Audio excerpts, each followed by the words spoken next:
Okay, as always, this is being recorded. You can go find it on our Facebook page later this afternoon. I will have it put up. It's back there with all other references for you to view at your leisure.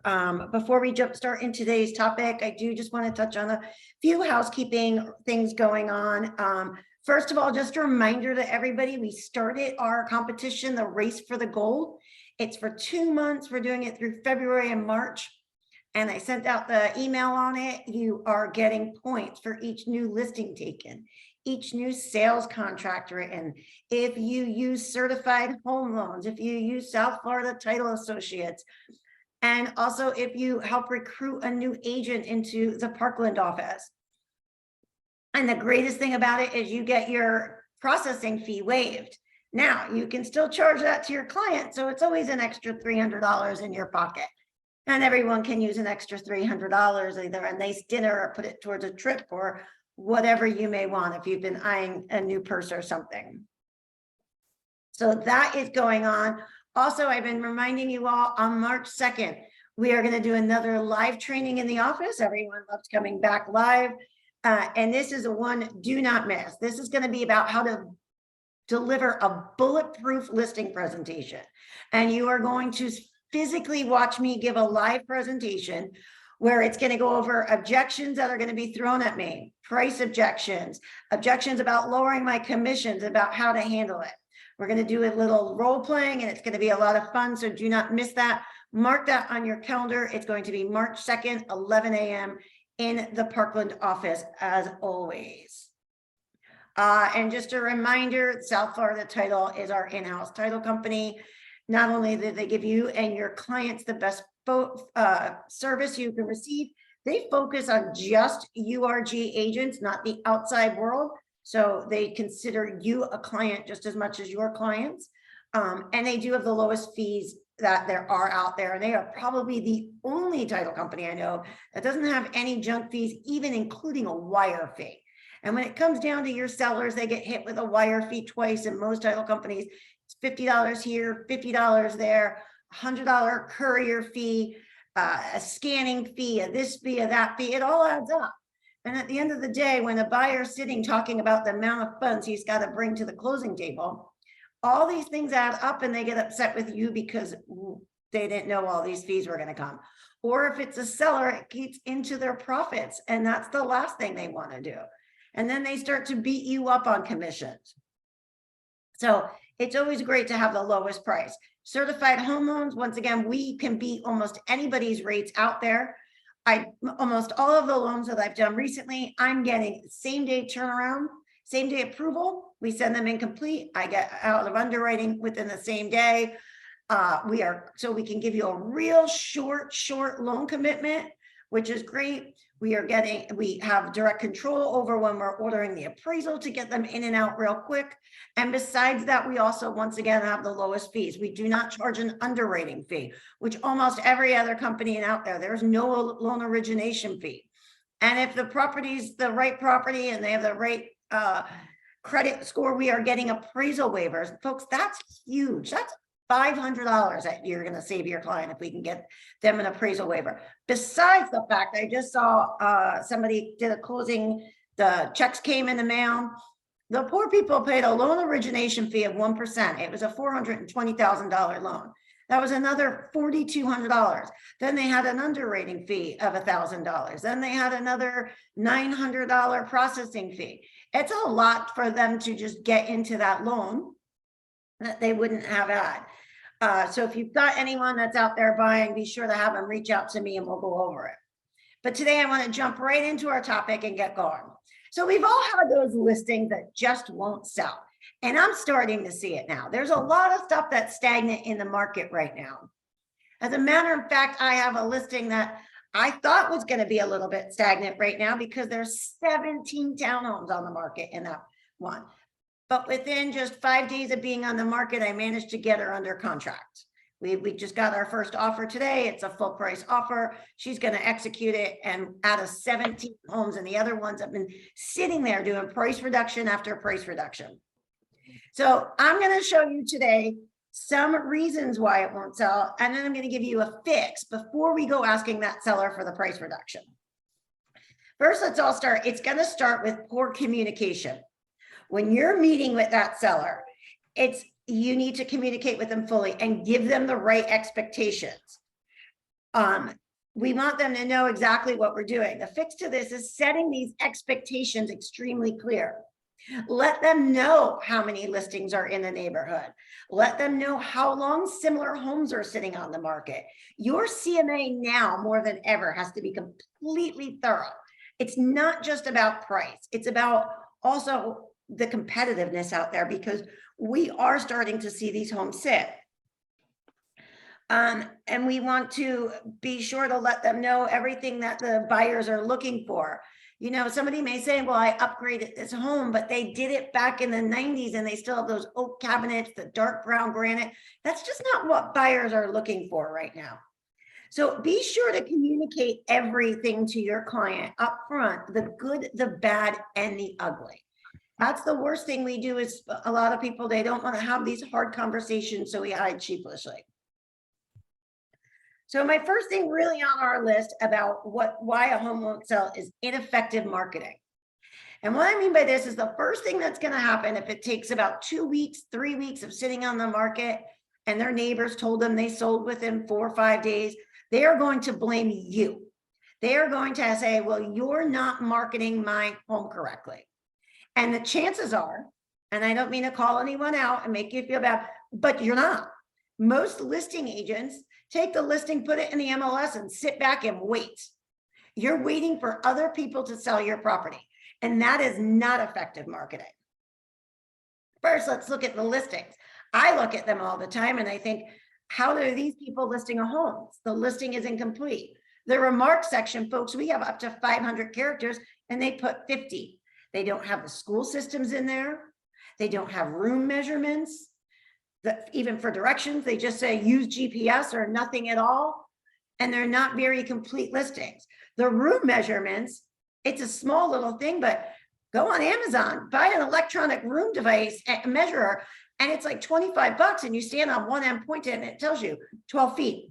So you can put those measurements in. Even though none of those fields are mandatory through our multiple listing service, you should be putting it all in. You should also go back and what are you doing once it gets in? Are you going to Zillow or do you do the additional remarks? Because we have like another 2,000 characters that you can add. Are you saying enough about the community, about the area, about the neighborhood? Are you doing it as effective? Have you made color brochures for them? Do you leave a buyer's presentation in the home for them? Have you put it on social media? Did you also create an individual property website for them? Because I can show you how to do that and it's absolutely free.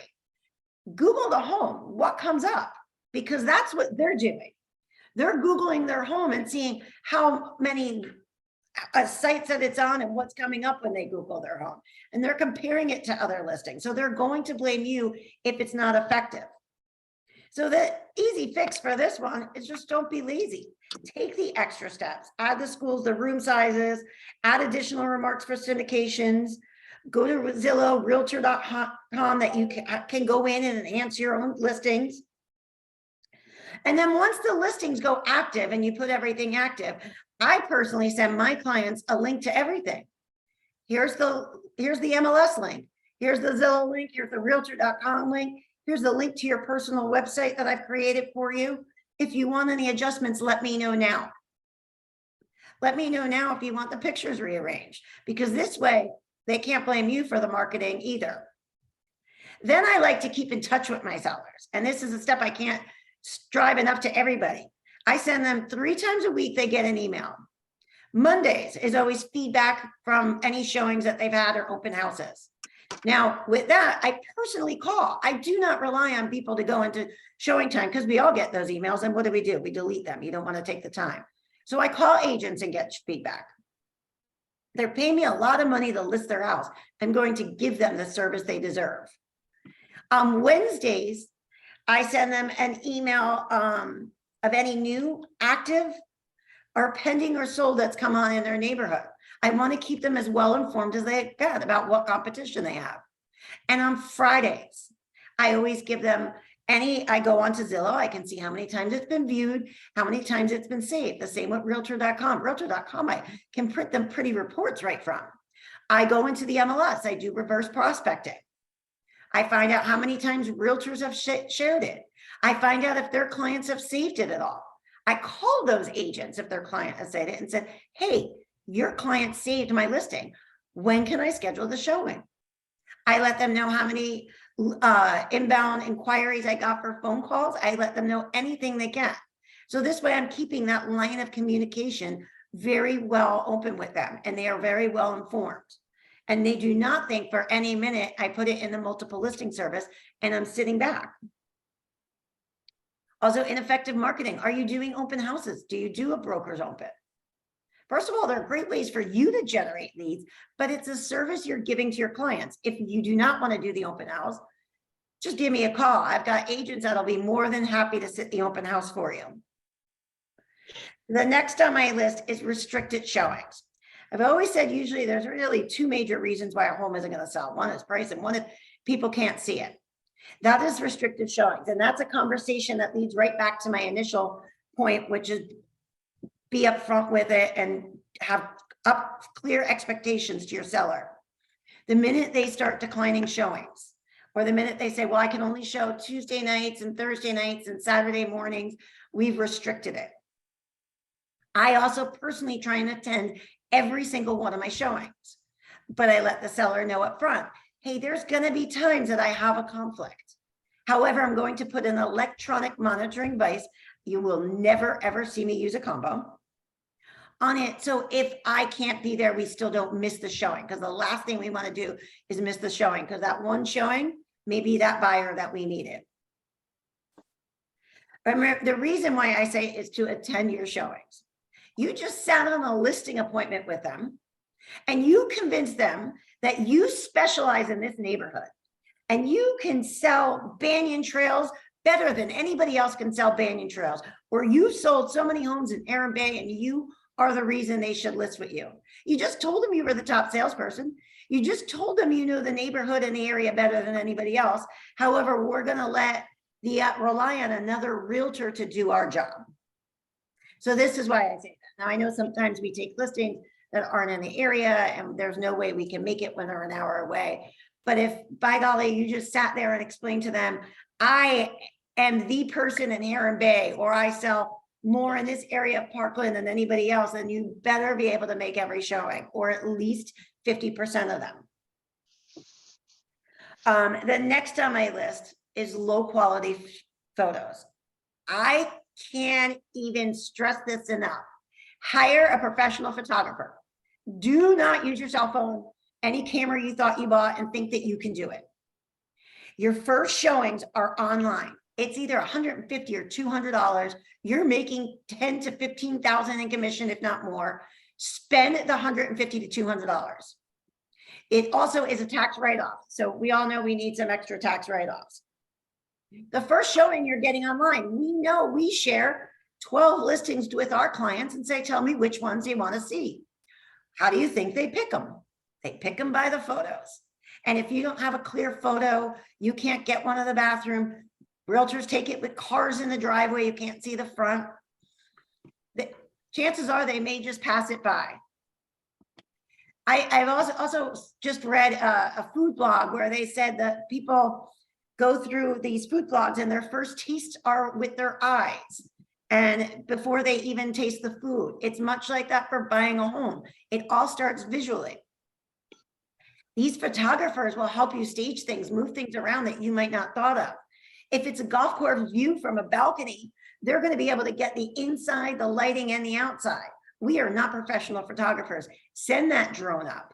Let them know just how close it is to the beach or how big the yard is. Sometimes, I will be honest, I don't send the drone up, depending if it, like I had a listing that backed the Sawgrass Expressway, didn't really want to show that, and it was a 0 lot line. Wasn't the best bet for me, but that's the only time I'll tell you have to decide it. But please hire a professional photography. If you don't have them, we've got a great one. You can schedule them the day before they get out there. Not only that, he also has if he doesn't have the association and all their amenities, he'll get it for you on that site at no extra charge at that photo shoot because he stores them. So please, the low quality photos is a priority. Next on my list is below par home features. So I just read a fact on this, that according to Freddie Mac, over 50% of the homes in the US are over 30 years old. And what does that mean? That means there's really small bedrooms, one bathroom, maybe no garage. All these reasons are what a buyer may pass by. I'll give you an example of this. I'm currently looking out in East Delray. East Delray is a bunch of older homes. I'm struggling. The master bedroom has either a closet of a bathroom and no closet whatsoever, or there's a lot of 3-bedroom, 1 bath. The rooms are tiny. I'm totally struggling to find a property that is what I want out in East Delray. So, and this could be one of our more difficult fixes. We can't really fix something that's functionally obsolete, or can we? So if nobody is aware, sometimes we have to think outside of the box. So thinking outside of the box could go one or two ways. There's a company out there called Curbio. Curbio comes out and does renovations to homes, and then the seller only pays upon closing. So if it makes sense and they have a lot of equity in the home, and we think, hey, if we pay Curbio $30,000 and we can get an extra $50,000 out of this, it makes sense. The seller will pocket an extra 20 grand. Or maybe have a contractor go out there and give us quotes for knocking down walls or extending a master bathroom, and have those quotes readily available, put them in the multiple listing service. So sometimes when these homes that we come across that we know are going to be really hard to sell, you might want to think outside of the box. I've got one I got my eye on in East Delray. It's been sitting on the market now for quite some time. It's been over 6 months. It's small, boxy, can't find what I want. I just met with a GC and I asked him, what if I took this wall down, blow the back out a little bit, blow this wall out, restructure the entire kitchen, and I'm still coming in well below my budget with the quote he gave me and the price of the house. So thinking outside of the box, even if you're working with a buyer sometimes and you can't find what they want, it's always a good idea. Other things that you may want to get creative on is, a lot of people are very scared if the roof is old. We are struggling with that. Buyers are turning away. Seller goes, well, I can't pay for a new roof. Well, we can get them a new roof post-closing. We can escrow the money for a roof. I've got a great roofing company. They're probably one of the lowest priced out there, that he'll give you the quote right ahead of time. He gets it all ready. We can't pull permits until the day of closing because it has to be in the new owner's name. However, if you talk to most roofing companies or general contractors, they'll tell you, well, we can get you on the schedule for 4 to 6 weeks from now. He can actually prioritize it. So the day of closing, they go pull the permits and they can start doing the work within the next 2 to 3 days. So they're not waiting too long for a new roof. Let's say we've got those old Jalowsi windows. We got a lot of homes out east with them, right? Turns buyers right off. They worried about their insurance rates and all that. Well, a seller can go ahead and put impact windows in, and it's not going to cost them a dime up front. They can apply for the PACE program and it gets built into the taxes. So you got to think outside the box a little bit and come up with suggestions that, what are we going to do with these functionally obsolete homes? What can we do? The seller does not have money to invest up front. How can we get around it and make it sellable and make it more attractive to a buyer? If you ever come across these and you're looking for suggestions, feel free to reach out to me. The next on my list is probably glaring issues that started right when you took the listing. The landscaping is horrible. The paint is horrible. The flooring is mismatched in every room. These are all things that also are going to deter a buyer. So for instance, if you've got, an area where homes just aren't moving, or if there's 12 homes in that subdivision and this home doesn't really stack against the others visually. I hope that during the initial meeting, you had this discussion with the seller. And like I said, sometimes we have to have the good, the bad, and the ugly conversations with them and not be afraid to have it. Let them know, hey, when buyers come through and they see every single room has a different type of flooring, That tends to be a turnoff. Some of these fixes are really easy and at low cost. Paint's very easy. Mulching is really inexpensive. I always also, when you're taking your listing, look up, look at the ceilings. Do we have any water stains? Even if they've been fixed, do we have any patches that we need to address and maybe correct before we start bringing buyers through? Some of these little things are really easy. I had a listing where it was just recently,